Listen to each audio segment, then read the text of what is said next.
Okay, one last video about various ways of describing differential equations, which we're going to probably be using quite a bit over the course of the semester. We've already talked about the difference between ODEs and PDEs.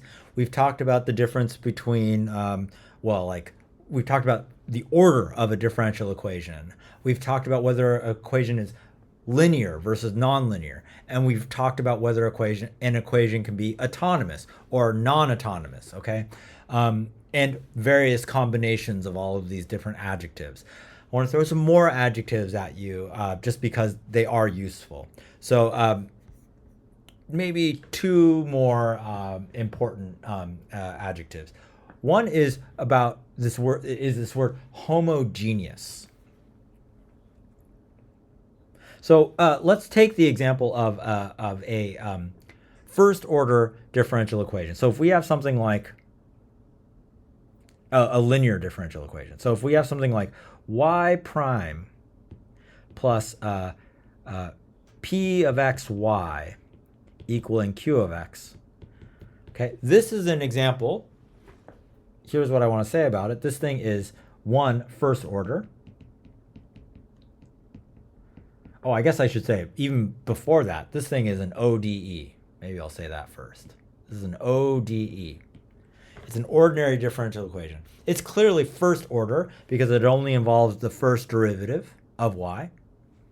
What else to say about it? I think it's linear. And to verify that for yourself, you should identify a sub 1 of x is the constant 1. A sub 2 of x is the function p of x. Oh, no. A sub 0 of x is the function p of x. And finally, b sub x, b of x is q of x. Okay? So with these three functions here, these are like the coefficients of this first order differential equation. By the way, is this thing a autonomous equation or not? The answer to that is whether it depends on whether or not these functions here, p of x and q of x, are depend on x or not. If they don't depend on x, if they're mere constants, like if this is just the number 5 and this is the number 7, then we are talking about an autonomous equation.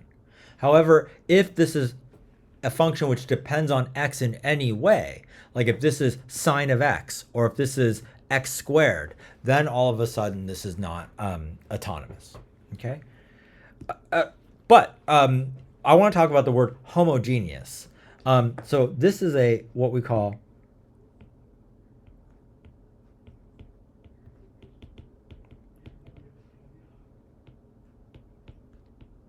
homogeneous equation.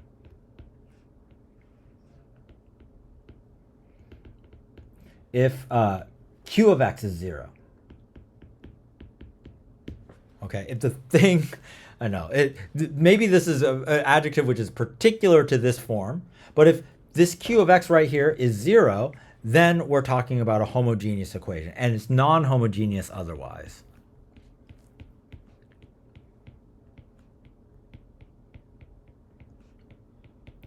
This plays an outsized role. This notion of homogeneous and non-homogeneous plays an outsized role in the theory of linear differential equations. And you'll see that. You don't know that now, but it plays a very important role. And you can kind of think of it as being analogous to the way in which, when you're dealing with polynomial equations, you prefer it when the polynomial is set equal to 0, because then you can bring to bear all of the tools that you learned in your high school and junior high school of like the roots factor correspondence and that sort of thing to solving that polynomial equation.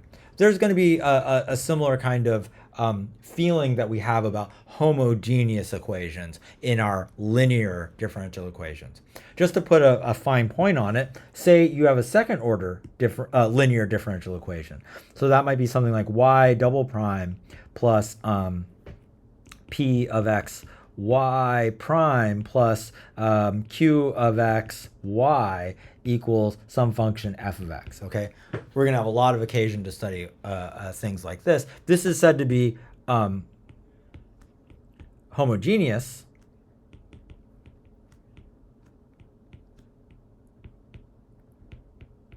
if f of x in this case is 0. for all x. Yeah? Okay, that's a homogeneous equation. There's one more adjective I want to say, which is that of a constant coefficient equation. So we say this equation has constant coefficients.